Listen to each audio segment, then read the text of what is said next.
রাজধানীর হাতিরঝিলে আয়োজন করা হয়েছে ফ্যামিলি রানার্স 7.5 কিলোমিটার রান প্রতিযোগিতা। সহকর্মী তানভীর সিদ্দিক টিপু রয়েছেন সেখানে এবং এই খবর বিস্তারিত তার মাধ্যমে আমরা আপনাদেরকে জানাতে চাই। টিপু, রান ঠিক কখন শুরু হলো সেটি একটু জানাবেন, একই সাথে কি কি আয়োজন হচ্ছে সেখানে এবং এই প্রতিযোগিতা মূলত কি বলছে?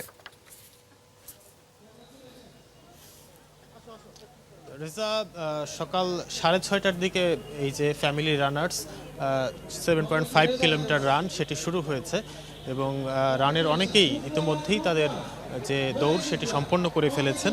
মূলত আয়োজকরা আমাদেরকে যেটি জানিয়েছেন, এই প্রতিযোগিতার মাধ্যমে তারা একটি বার্তা দিতে চান। মূলত কয়েকটি বার্তা তারা দিতে চান, তার মধ্যে অন্যতম একটি হচ্ছে পরিবারের সাথে পরিবারের সবাই মিলে যেন স্বাস্থ্য সচেতন হয় এবং তারা যেন এই দৌড়টাকে বেছে নেয় স্বাস্থ্য সচেতনের তার অংশ হিসেবে এবং সেই মাধ্যম হিসেবে এই ম্যারাথনের মাধ্যমে তারা সবাই যাতে অংশ নিতে পারে। এবং এখানে মূলত দুটি ক্যাটাগরি রাখা হয়েছে। 7.5 কিলোমিটার দৌড়াবেন যারা দৌড়বিদ আছেন তারা, এবং আরও একটি ক্যাটাগরি রাখা হয়েছে শিশুদের জন্য এবং সেখানে তারা 500 মিটার দৌড়ে অংশ নেবেন।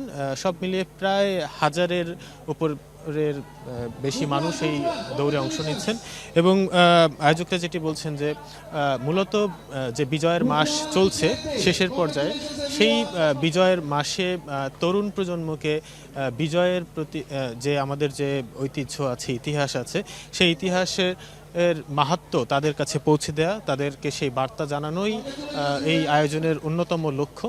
একই সাথে পরিবারের সবাই একই সাথে যাতে সুন্দরভাবে তাদের জীবন গঠনের জন্য স্বাস্থ্য সচেতন হয়, সেটিতে জন্য উদ্বুদ্ধ করাও এই আয়োজনের অন্যতম একটি লক্ষ্য। তো রেজা, আয়োজন চলছে এবং মূলত 7:30টার দিকে শিশুদের যে রান, সেই রানটি শুরু হবে এবং এই দৌড়বিদরা তাদের রান শেষ করবেন। রেজা, সেই খবর বিস্তারিত আপনার মাধ্যমে পরবর্তীতে জেনে নিতে পারবো। ধন্যবাদ টিপু আমাদের সাথে যুক্ত হওয়ার জন্য।